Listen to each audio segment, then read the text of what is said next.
Hi, my name is Bill, and today I'm going to show you how to replace your ice maker fill tube. The reason why you would replace it is because it's either damaged or leaking. For this repair, all you'll need is a pair of channel locks. Warning: before doing any repairs, please disconnect your power source. For this demonstration, I'll be using an Electrolux Refrigerator.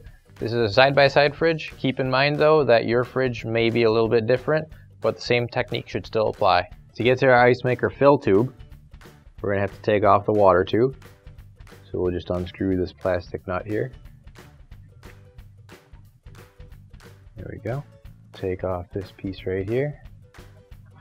Need some nails. And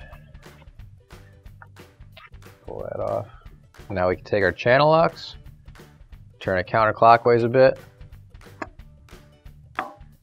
Click right there, and now we can pull it right out. Now, grab your new OEM replacement ice maker fill tube.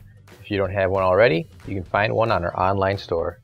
And we'll replace the fill tube right in here. And we'll just have to grab our channel locks,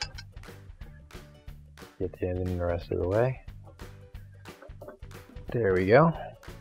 Okay. And we'll turn it back into place. Now we can put this piece of insulation back on it. Push that up there. You can grab the water tube and screw that back on.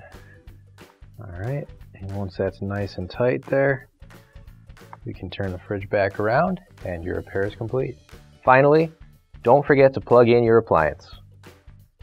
If you need to replace any parts for your appliances, you can find an OEM replacement part on our website, PCApplianceRepair.com. Thanks for watching, and please don't forget to like, comment, and share our video. Also, don't forget to subscribe to our channel. Your support helps us make more videos just like these for you to watch for free.